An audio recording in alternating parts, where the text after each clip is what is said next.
Tropang Gcash.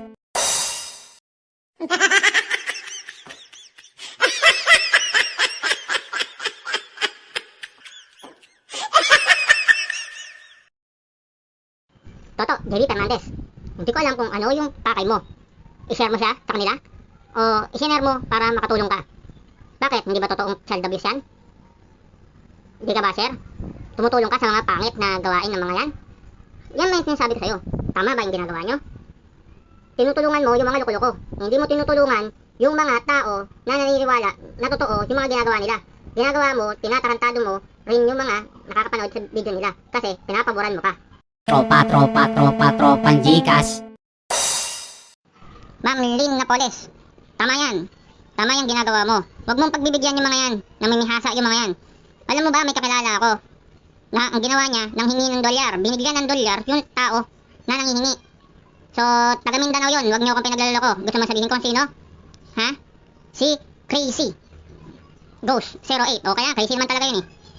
Nanghingi yan. Pero wala, hindi man lang naglabas ng kahit ano, kahit GoPro. Hindi man lang nagpakita yung tarantado na yan. Hoy, ano, hindi totoo yung sabi ko? Ayan. Wag na wag ka na po magpapaniwala sa mga yan. Nakikilala mo yan dahil mga sira ulo yung mga yan. Ang friend mo na lang yung mga yan, yung mga nanghihingi na yan, mga kupal talaga yan. Mga tropang Gcash talaga yan. Tsaka pa, yung creepy megs na kapatid niya, tarantado din yan. Ingat-ingatan nyo yung mga pinagdaan ninyo. Naglalabas ng Gcash yan. Kunyari may nagko-comment sa kanya, naaawa sa mga pinagagawa nila. Mga sila ulo rin sila rin yan. Tandaan nyo, huwag kayo magpapaniwala sa mga nag-Gcash niyan. Ang kakapal ng mga mukha ng mga yan. Alam nyo, yung si Creepy Ghost 08, ang kapal ng mukha niya, nung hiningan niya ng dolyar yung matanda. Ang matanda, gusto lang naman ay manood ng mga ghost hunting. Tapos, sinusuportahan niya yung mga ghost hunter ng Pilipinas sa pamamagitan ng pagbibigay ng donation. Yan, iniyak-iyakan niya yung matanda. Ang ginawa ng matanda, nagbigay ng pera, 20,000. Yun, 20,000, basta ganun na yun. Tapos, hindi man lang nagpakita ng kahit ano, ni GoPro, doon sa mga binigay na donation ng matanda. Ang kapal ng mukha ng Creepy Ghost 08 niyan. Crazy yan, crazy talaga. Kaya tandaan mo, Creepy Ghost 08, makakarma ka rin sa pinagagawa mo. Ngayon ko lang napag-anahan, Creepy Ghost 03 pala ang pangalan niyan. Creepy Meg 08 yung kapatid niyang unggoy. 03 pala, 03. Wala kasi pakialam dyan eh. Naasar lang talaga ako dyan. Kaya, tandaan nyo, Creepy Ghost 03. Ang kapal ng mukha niyan. Creepy Ghost 03 na yan. Kaori gana, kaori. Karera anata. Otomatik sonoro ka.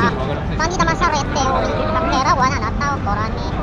Kakeo no sonde masto. Makalokohan yan. Hindi ako nag-comment. Kung ako magko-comment, not worthy kayo. Hindi ko naman kayo kailangang paliwanagan. Bakit? Dahil hindi ko kayo kailangan paliwanagan. Bakit? Kung magpapaliwanag ba ako, may maliliwanagan? Wala kasi akong ano, kasi wala kayong liwanag. Walang kaliwaliwanag ang mga pinagagawa ninyo. At kung sakali man na magpapaliwanag ako, ay hindi sa inyo. Doon ako sa viewers na mga maniniwala at mga gumagawa ng tama, hindi katulad nyo. Alam nyo, ang katarantaduhan ginawa ninyo, katarantaduhan nyo. Hindi lang kayo ang tarantado, marami kayo. Ang pagkakamali ninyo, katarantaduhan nyo, hindi nyo tinitigilan. Gagawa ka mo, aswang may pampers, tapos nung nasita, tinanggalan ng pampers, binago ang kulay, katarantaduhan ginawa mo, parang kalaguhan na katulad mo. Kala mo, hindi ko alam ang katarantaduhan mo. Ang katarantaduhan mo na ginawa mo sa eskwelahan na tinatali mo, yung mga upuan doon ngayon sa kaaway mo. Kaaway mo na ngayon yun kasi hindi na kayo close. Yun, magandang hapon po mga hunter. So for today's video po is nais ko pong hihingi po ng apologize po sa mga nagawa kung ano man ang nagawa ko. So ano, Ghost 44? Ha?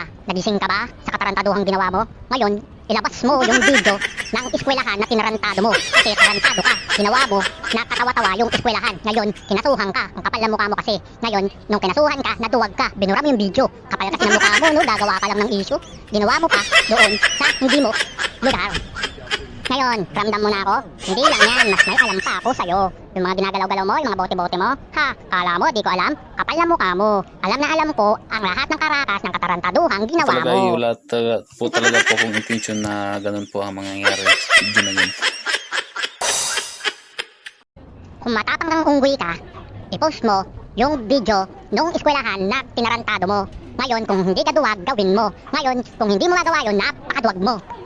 Ngayon, ramdam mo na ako? Ha? Gawin mo, tinarantado mo yung eskwelahan na ginawa mo, yung pinagtali mo, tinarantado mo din. Ano, alam ko? Bakit? Kasi kilalang kilala kita, gago. Singer, ghost to vlogger. Kasi tinarantado mo yung eskwelahan. Ngayon, nung nakita mo na napauto mo yung mga tao sa video mo na kinasuhan ka ng eskwelahan, kaya dinuwag-duwag ka at binura mo. Ngayon, Duduwag-duwag ka? I-post mo. Papanoorin ko. So ayan, dinilit ko na lang para Dinilit mo?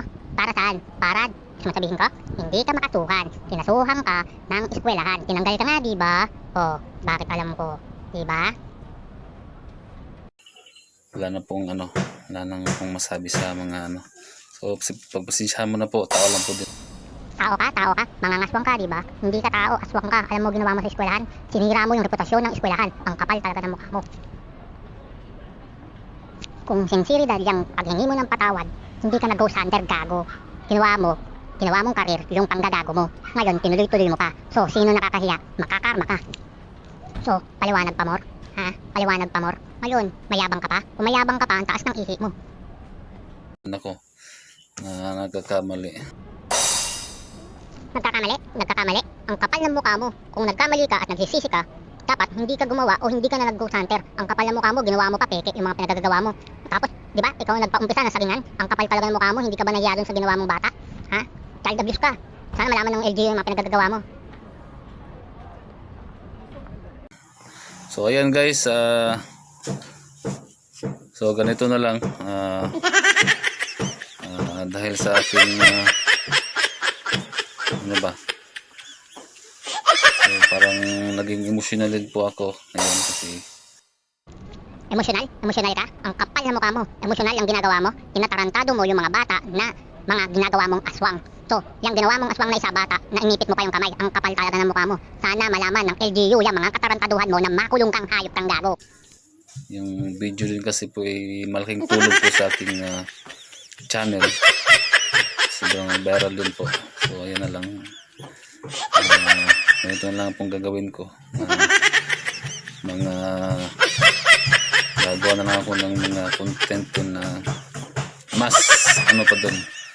Mas Gagawa ng video na na mas peke pa doon. Kapal talaga ng mukha mo. Hindi ka man lang nagsisi sa ginawa mo. Tarantado ka talaga. Alam mo kalokohan na ginawa mo na pangloloko sa mga tao. Yan ang sa'yo. Kagaguhan mo kasi. dun, mas mag-viral pa dun. Ayan, inamin mo rin. Intensyon mo talaga mameke. Intensyon mo talaga manloko. Intensyon mo talagang gumawa ng kalokohan para ma-viral. Ang kapal talaga ng mukha mo. Kung makapal talaga ang balat mo, ilagay mo yung video ng eskwelahan nang makulong ka ng hayop ka. Ha? Tuwag ka. Gawin mo, ilagay mo yung video ng eskwelahan na pinasuhan ka. Na ang ginawa ng mga kaibigan mo o dating kaibigan mo na tinali yung upuan ay binairal mo. Makapalat kasi ang pagmumukha mo. So, hindi ko talaga intention po na ganun ang mangyayari sa video na yun. Hindi mo intensyon ang ginawa mo? Gago ka ba? Ha? Tinali mo yung upuan, hindi pala ikaw yung nagtali. Yung kaibigan mo, nakaaway mo na ngayon. Ngayon, kinasuhan ka ng eskwelahan dahil sa katarantaduhan mo. Gwardiya ka doon, tinanggal ka. Ngayon, sinira mo ang reputasyon ng eskwelahan. Gago ka kasi. Alam mo bang kagaguhang ginawa mo? Sinira mo ang kabataan. So, ganito na lang po. Ang tawag doon. Pupuntahan ko na lang yung mga yung mga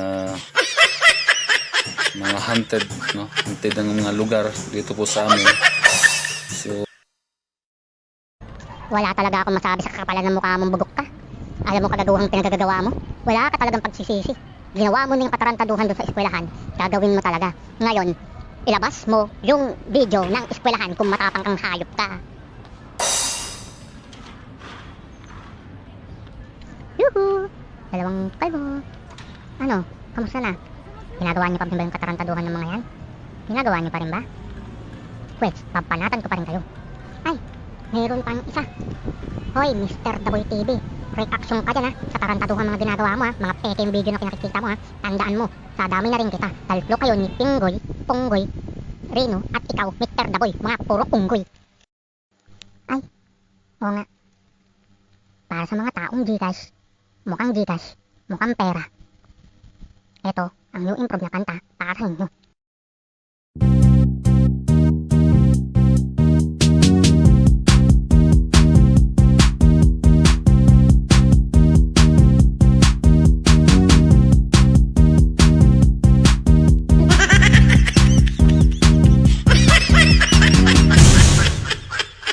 Tropa Tropang Gcash. Parang mga sindikatong madudugas. Tropang Gcash. Parang mga sindikatong madudugas. Yeah. Kaming nauuto sa kaboboka. Ngenge. OFW target ng mga goga. Kachiche. Tropang Gcash.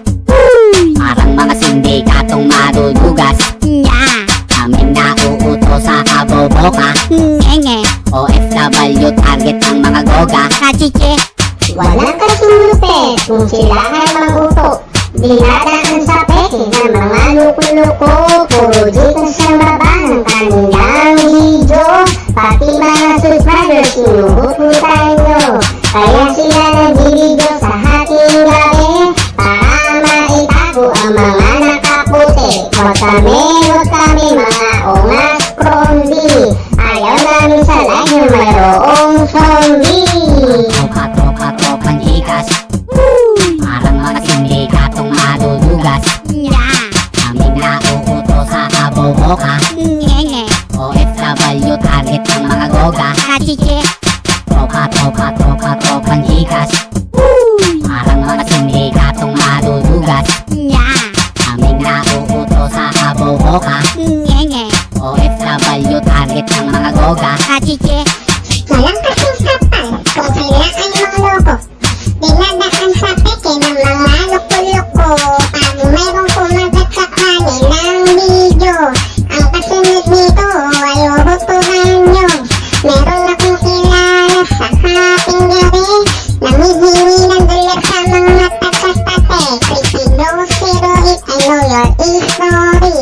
Pinatsukan si Princess ka palang crazy. Tropang Gcash. Parang mga sindikatong madudugas. Yeah. Kaming nauuto sa kaboboka. Ngenge. OFW target ng mga goga. Kachiche. Tropang Gcash. Parang mga sindikatong madudugas. Yeah. Kaming nauuto sa kaboboka. Ngenge. OFW target ng mga goga. Kachiche. Tropang Gcash. Parang mga sindikatong madudugas. Kaming nauuto sa kaboboka. OFW target ng mga goga.